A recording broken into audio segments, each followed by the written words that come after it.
Je suis arrivé dans une période où ils avaient complètement réhabilité le quartier. Donc la passerelle, elle n'existait pas avant, donc nouveau terrain de tennis, etc. Pour nous, c'était le grand luxe. Cette partie-là des Saules, c'était vraiment devenu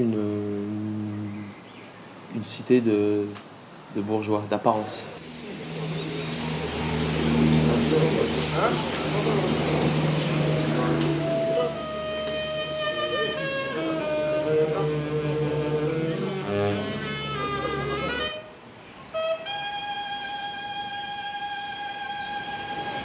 Tu marches la tête baissée avec la peur de regarder le quartier, le ghetto France.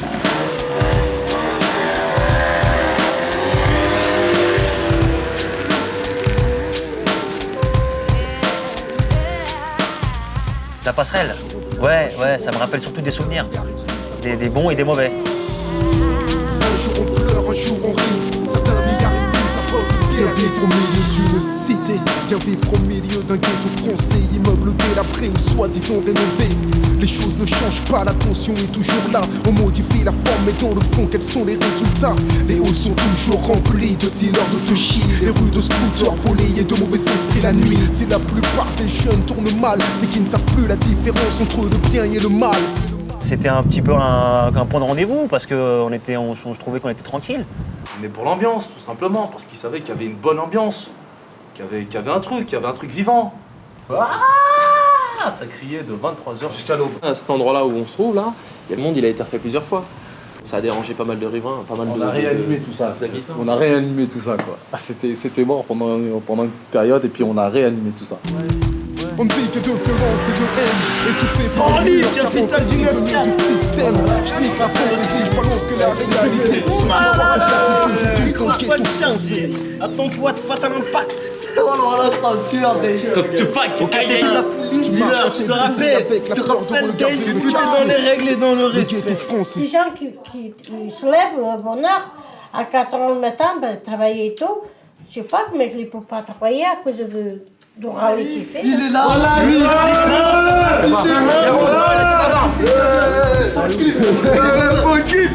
Si on a ce côté-ci, c'est que dans le fond, c'est qu'on était bien. C'est qu'on était bien ici. Et puis on était un bon petit groupe aussi, tu vois. Comment dirais-je, pour la plupart d'entre nous, on était un petit groupe qui s'entendait très très bien. On se disait tout et rien. Je sais pas comment vous expliquer. C'est le départ des décisions. Voilà, le départ des décisions, c'était un grand délire. C'était. les bagarres qu'il y a eu là, ici à Blériot, là. Il y en a eu des bagarres ici, hein. Un jour on pleure, un jour on rit. Notre génération, on a complètement squeezé les drogues dures. Bon, après, il y a eu le shit qui est venu, comme dans tous les quartiers, faire sa loi. Jusqu'à 10 h du soir, ça monte, ça descend l'ascenseur, sans arrêt. Ils font leur truc à eux, comme on dit. C'est pas facile, vous pouvez le croire, hein, avec la porte fermée. Hein. Eh oui, je dis la vérité, hein, c'est pas, je dis rien, je les agresse pas, rien absolument. Au contraire, ils me disent bonjour, je dis bonjour. Vous allez bien? Oui, je vais bien. Vous voulez que je vous aide à monter un sac? Non, non, merci. Je ne veux pas, bien sûr, c'est normal, on ne peut jamais savoir. Mais j'ai jamais, jusqu'à maintenant, j'ai eu des problèmes d'appeler la police. J'ai jamais aimé ça.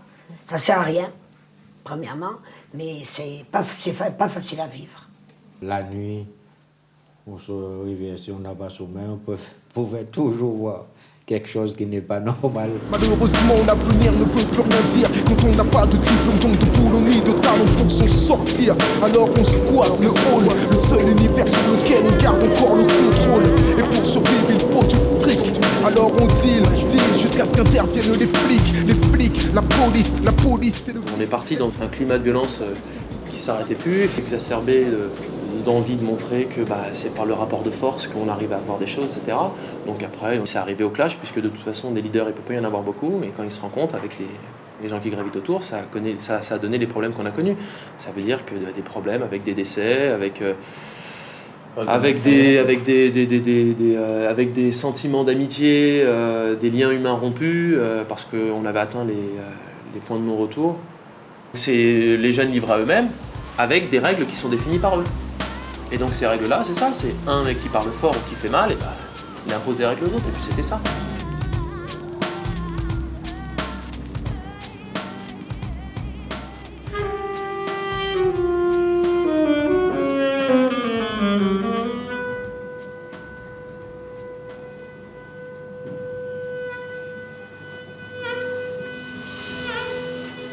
Le pic de la violence ici, bah, je cherche, tu seras peut-être d'accord avec moi, c'est à peu près 95.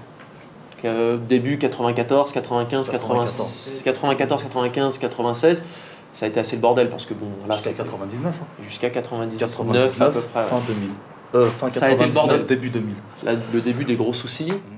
C'est vrai qu'on n'a vraiment pas vu venir la violence. Et on s'est rendu vraiment compte qu'il y avait vraiment des problèmes, c'est à partir de 2000. Là, on a vraiment, quand ils ont commencé à brûler les voitures, les poubelles, tout ça, c'est là qu'on a vraiment vu le jour de mort. Ouais. Ils ont commencé à C'est là qu'on a vraiment vu que la violence était dans notre quartier.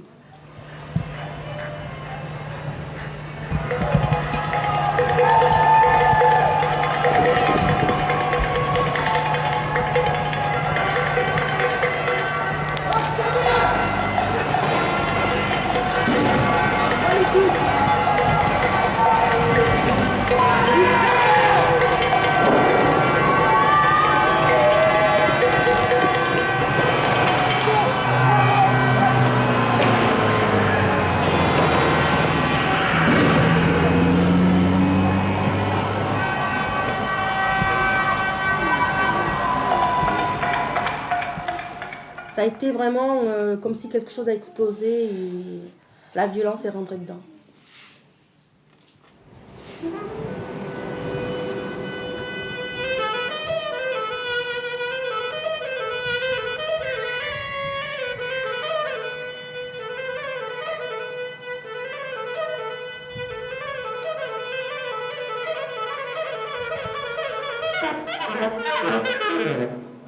Brusquement, les choses ont changé. Bon, la sécurité commençait à être bafouée, il n'y a pas de sécurité. Les commerçants commencent à être agressés, puis ils s'en vont de petit à petit, personne qui revient. Vous voyez, là, la poste, ça fait combien de temps qu'il est fermé à cause des braquages, bien sûr, qu'ils ont dit. On voyait pas tout ça, on était inconscients. Et après, c'était une période, on va dire, abattage. Hein, on va pas mentir. Hein. C'était une période, on faisait même plus d'argent, on tapait des gens gratuits. Parce que pour un vilain bonjour, il y a eu une période où c'était parce qu'il disait pas bonjour bien, ou j'aime pas sa façon de dire bonjour, ou parce qu'on était perdus. Et ce truc-là, on le voyait pas. On voyait pas qu'on était vraiment dans... On voyait pas qu'il y avait une flambée de violence.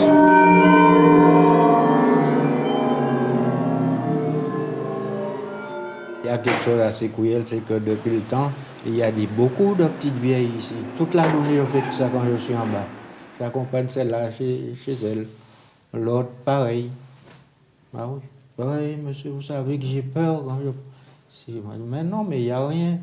Pas avoir peur. Eh bien, je viens avec vous. Et c'est vraiment... Bon, ce malaise, on essaiera de le répéter. Des fois qu'ils font ça, je ne sais pas qu'est-ce qui se passe dans leur tête, mais je ne les mets pas comme entièrement responsables. Ils sont responsables en quelque chose parce qu'ils ont commis un acte de malveillance, de machin comme ça. Mais en quelque sorte, c'est parce qu'ils ne savent plus quoi faire. Alors ils font ça. On a l'impression qu'il y a un pan de génération qui est passé au travers de quelque chose. On ne sait pas quoi. Parce que tu peux trouver ça dans l'éducation, il y a les parents aussi qui jouent un rôle important. La société dans laquelle on vit, elle a changé aussi. Hein. Ce qui domine le plus, c'est le tout et tout de suite. Les ados, les pré-ados d'aujourd'hui, les oncles qu'ils ont, c'est ça. Ils regardent, ils vont à leur père qui touche un SMIC pour 35 heures et voire même voir comment il est traité. Ils voient un mec qui vend du shit et qui roule en BM, le choix il est vite là. Quoi. Pourquoi ce gars-là il raisonne comme ça? C'est parce qu'il y a des valeurs qu'il n'a pas et qu'on lui a pas inculquées. Moi, jusqu'à 16 ans, j'étais convaincu que la vie, c'était BM cabriolet et pute et quand même, jusqu'à 16 ans, moi. J'étais convaincu que la vie, c'était ça, quoi. Moi, mon rêve, c'était avoir un cabriolet, faire la fête, vivre dans une société hédoniste, voilà, de se dire que du plaisir. Moi, nous, on n'avait plus de notion de travail. Et ça, c'est les parents qui... Oui, mais c'est les adultes. Je veux pas dire que c'est les parents, je préfère dire que c'est les adultes parce que c'est des discours en général. En fait. Je pense pas que parce que c'est un discours qui est général, quoi. Voilà. D'accord, ça c'est des adultes. Voilà. Et ça, si t'as pas que les parents. Non, mais la question qu'il est en train de poser, ça là, c'est de dire est-ce que les parents peuvent faire face à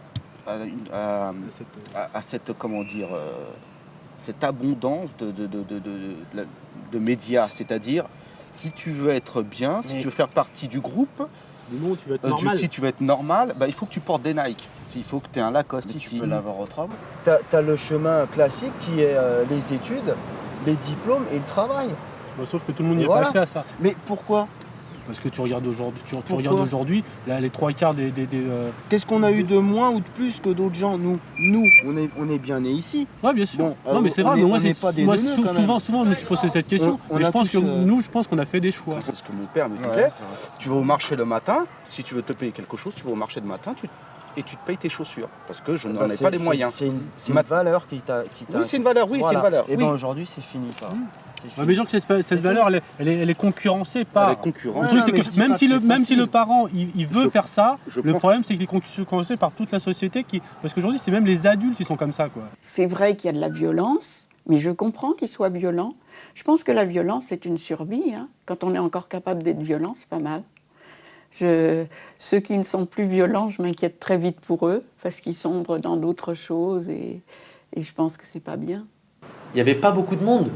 Il n'y avait pas beaucoup de monde pour proposer des choses aux jeunes. Et moi, j'ai eu le déclic en 4e. Et je me suis dit, si je dois réussir, il faudra que je réussisse à l'école, quoi. Donc, à partir de là, j'ai fait abstraction de tout. C'est clair que je suis peut-être passé à côté de plein de choses. Hein. Je vois, des fois, ils venaient me chercher le samedi. Le samedi soir, je voulais pas descendre et tout. Et ils comprenaient pas toujours. Mais ouais, c'est vrai. Là, ouais. Et je pense que ça, déjà, ça m'a sauvé. Nous qui avons grandi, qui maintenant aspirons à d'autres choses, etc., bah, on a un peu... On n'a pas su aussi s'occuper des générations qui allaient arriver, nos petits frères, avec des règles et des principes, puisque nous-mêmes on n'en avait pas. Donc on n'a pas pu transmettre, on n'a pas su transmettre les valeurs qui permettraient à nos petits frères et à nos petites sœurs de vivre ensemble, puisque justement on n'était pas un exemple, on n'était pas des exemples. Des exemples parce qu'on était incapable de connaître ce qui était vrai et ce qui était faux. On pensait faire les choses bien, mais c'était pas bien. Et quand on faisait les choses mal, on pensait que c'était pas bien, alors que c'était bien. On savait plus ce qu'il fallait. On savait plus ce qui était entre le bien et le mal, quoi. Tout simplement.